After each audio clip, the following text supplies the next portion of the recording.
ನೋಡಿದ್ವಿ, ಕಡಿಮೆ ಅಂದ್ರೆ 35 ಲಕ್ಷ ಕೋಟಿ ಆಸ್ತಿಯ ಒಡೆಯ. ನಾವಲ್ಲೇ ಆಗಿರುವಂತ ಈ ಪ್ರಭಾವಿ ವ್ಯಕ್ತಿಗಳು ಬಂದು ಯಾವ ರೀತಿಯಲ್ಲಿ ಹೆಣ್ಣು ಮಕ್ಕಳ ಮೇಲೆ ಅತ್ಯಾಚಾರ ಆಗಿದೆ, ಕೊಲೆ ಆಗಿದೆ, ಭೂ ಕಬಳಿಕೆ ಆಗಿದೆ, ಇದನ್ನ ಪ್ರಸ್ತಾವನೆ ಮಾಡ್ತಾ ಇದ್ದೀವಿ. ಇದಕ್ಕೆ ನ್ಯಾಯ ಬೇಕಂತ ಕೇಳ್ತಾ ಇದ್ದೀವಿ. ಯಾರ ತೇಜೋವಧೆ ಮಾಡ್ತಾ ಇಲ್ಲ, ಎಲ್ಲಾ ಕಡೆ ಮಾಧ್ಯಮವನ್ನೆಲ್ಲ ಬಂದ್ ಮಾಡಿ ಬರ್ತಾ ಇದ್ದಾರೆ. ಇದರಲ್ಲೇ ಗೊತ್ತಾಗಿದೆ ಇದು ಯಾರಂತ. ಹಾಗಾದ್ರೆ ಈಗಾಗಲೇ ಕರ್ನಾಟಕ ರಾಜ್ಯದಲ್ಲ ದೇಶದ ಒಂದು ಕಡಿಮೆ ಅಂದ್ರೆ 350 ಮಾಧ್ಯಮವರಿಗೆ ಇಂಜೆಕ್ಷನ್ ಆರ್ಡರ್ ಕೊಟ್ಟು ನಿಲ್ಲಿಸಿದ್ದಾರೆ. ಇವು ಮಾಧ್ಯಮವರು ಭಯ ಬಿದ್ದಿದ್ದಾರೆ. ಒಂದಿಷ್ಟು ವಿಡಿಯೋನ ಡಿಲೀಟ್ ಮಾಡಿ ಅಂತ ಹೇಳ್ತಾ ಇದ್ದಾರೆ. ನಾವೇನ್ ಮಾಡ್ಬೇಕು ಕೇಳ್ತಾ ಇದ್ದಾರೆ. ಈ ರೀತಿಯಲ್ಲಿ ಮಾಧ್ಯಮವರನ್ನು ದೂರ ಮಾಡುವ ಕೆಲಸವನ್ನು ಮಾಡ್ತಾ ಇದ್ದಾರೆ. ಅಂದ್ರೆ 350 ಮಾಧ್ಯಮವರಿಗೂ ದೊಡ್ಡ ಬಂಡಲು ಕಳಿಸ್ತಾ ಇದ್ದಾರೆ. ಅದು ಎಷ್ಟು ಕೋಟಿ ಖರ್ಚಾಗಿರ್ಬೋದು, ಎಷ್ಟು ಕೋಟಿ ಖರ್ಚು ಮಾಡ್ತಾರೋ. ಹಾಗಾದ್ರೆ ಇದು ಯಾರಾಗಿರ್ಬೋದು, ಈ ಪ್ರಭಾವಿ ವ್ಯಕ್ತಿ ಯಾರಾಗಿರ್ಬೋದು? ಇವರ ವಿರುದ್ಧ ನಮ್ಮ ಹೋರಾಟ. ನನ್ನ ಹೆಸರು ಜಯಂತ್ ಟಿ. ಅದೇ ರೀತಿಯಲ್ಲಿ ನಮ್ಮ ಸೌಜನ್ಯ ಪರ ಹೋರಾಟಗಾರರಾಗಿರುವ ಭರತನ್ ಅವರು ನಮ್ಮೊಂದಿಗಿದ್ದಾರೆ.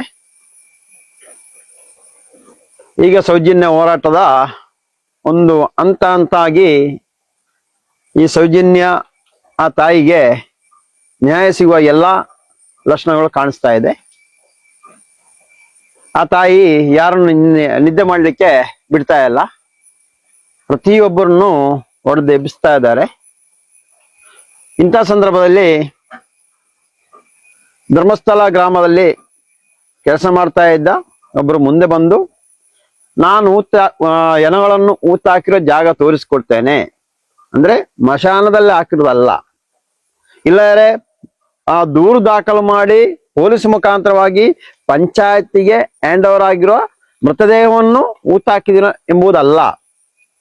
ಈ ಗ್ರಾಮದ ಪ್ರಭಾವಿ ವ್ಯಕ್ತಿಗಳು ಹಾಗೂ ಅವರ ತಂಡದವರು, ಅವರ ಮಕ್ಕಳು ಸೇರಿ ಈ ಪುಣ್ಯಕ್ಷೇತ್ರಕ್ಕೆ ಬರ್ತಾ ಇರುವ ಹೆಣ್ಣು ಮಕ್ಕಳನ್ನು,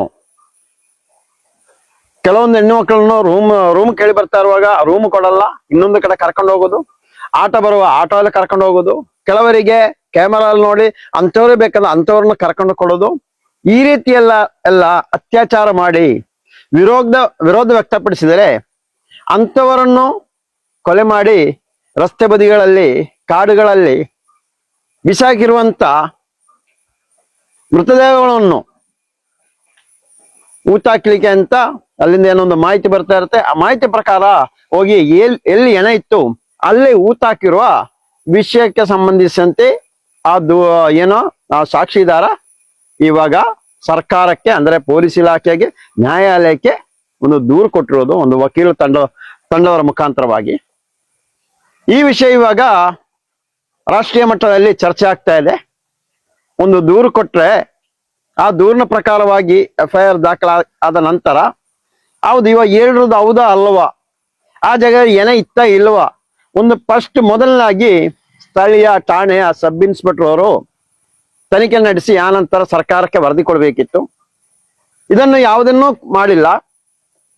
ಅವನ್ನ ಮಂಪಲ್ ಪರೀಕ್ಷೆ ಮಾಡಿಸ್ಬೇಕಂತ ಒಂದು ಕಡೆಯಿಂದ ಜಿಲ್ಲಾ SP ಅವರು ಹೇಳ್ತಾ ಇದ್ದಾರೆ, ಒಂದು ಕಡೆಯಿಂದ SIT ತನಿಖೆ ನಡೆಸಬೇಕಂತ ಒಂದಿಷ್ಟು ಕೂಗುಗಳು ಕೇಳಿ ಬರ್ತಾ ಇತ್ತು. ಇದರ ಮಧ್ಯದಲ್ಲಿ ಮುಖ್ಯಮಂತ್ರಿಯವರು SIT ತನಿಖೆಗೆ ಕೊಟ್ಟಿದ್ದಾರೆ. ಅಂದ್ರೆ ಈ ಒಂದು ದೂರು ಮಾತ್ರ ಅಲ್ಲ, ನಮ್ಮ ಪ್ರಕಾರವಾಗಿ ಇಂಟೆಲಿಜೆನ್ಸಿ ವರದಿನೂ ಪಡೆದಿರ್ತಾರೆ. ಆ ಮುಖಾಂತರವಾಗಿ ಆಗಿರ್ಬೋದು ಇವಾಗ SIT ಕೊಟ್ಟಿರೋದು. ಇದರ ಮಧ್ಯದಲ್ಲಿ ಈ ಕರ್ನಾಟಕ ರಾಜ್ಯದ ಒಂದಿಷ್ಟು ಮಾಧ್ಯಮವರು ಎದ್ದು ನಿಂತಿದ್ದಾರೆ. ನ್ಯಾಯ ಪರವಾಗಿಯೂ ಕೆಲವರು ಅತ್ಯಾಚಾರ ಪರವಾಗಿಯೂ ನಿಂತಿರ್ತಾರೆ.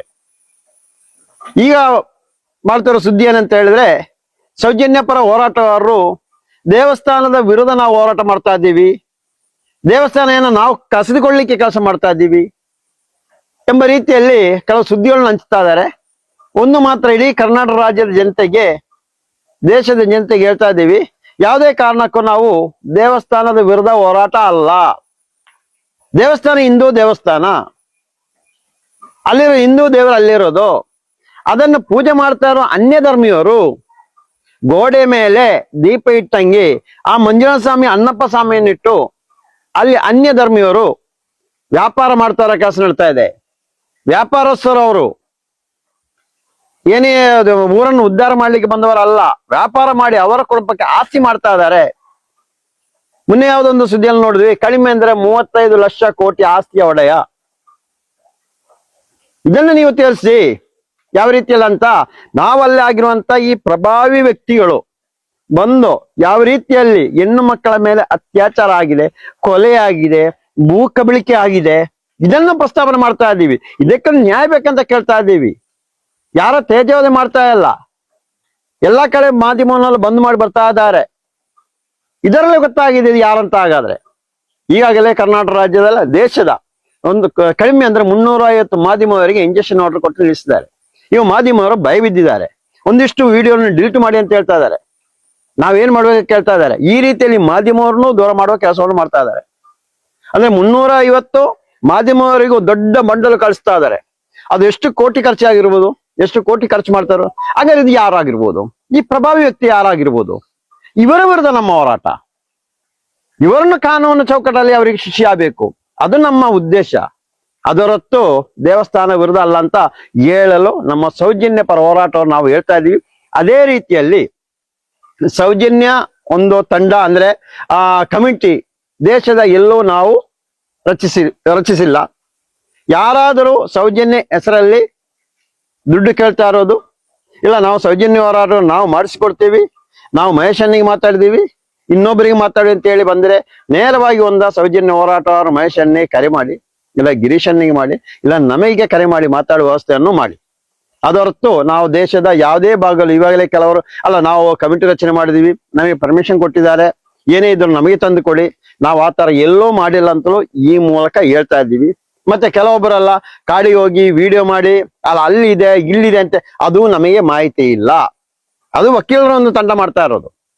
ವಕೀಲರ ತಂಡ ಅವರಾಗಿ ಅವರ ಕೆಲಸ ಮಾಡ್ತಾ ಇದ್ದೀವಿ. ನಾವು ಸೌಜನ್ಯ ಪರ ಹೋರಾಟಗಾರರು. ಸೌಜನ್ಯ, ವೇದವಲ್ಲಿ, ಆನೆಮೋತ, ಪದ್ಮಲತಾ, ಇಲ್ಲಿ ಸಾವಿರಾರು ಎಕರೆ ಭೂಮಿ ತಂದು ಭೂಮಿಯನ್ನು ಸ್ವಾಧೀನಪಡಿಸಿ ಬೀದಿಗೆ ಬಂದವರ ಅವರ ಪರವಾಗಿ ನಾವು ಹೋರಾಟ ಮಾಡ್ತಾ ಇದ್ದೀವಿ.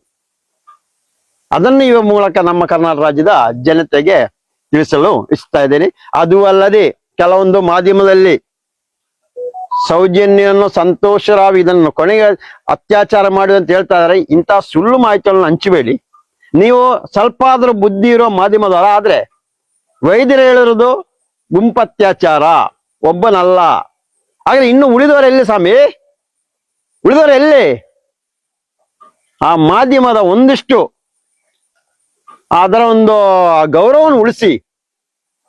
ಕೆಲವೊಂದು ಮಾಧ್ಯಮದಲ್ಲಿ ಕೂತು ಹೋರಾಟಗಾರರ ಫೋಟೋ ವಿಡಿಯೋನ ಹಾಕಿ ಈ ಸೌಜನ್ಯ ಆ ತಾಯಿಗೆ ನ್ಯಾಯ ಸಿಗುವ ಎಲ್ಲಾ ಲಕ್ಷಣಗಳು ಕಾಣಿಸ್ತಾ ಇದೆ. ಆ ತಾಯಿ ಯಾರನ್ನು ನಿದ್ದೆ ಮಾಡ್ಲಿಕ್ಕೆ ಬಿಡ್ತಾ ಇಲ್ಲ, ಪ್ರತಿಯೊಬ್ಬರನ್ನು ಹೊಡೆದು ಎಬ್ಬಿಸ್ತಾ ಇದ್ದಾರೆ.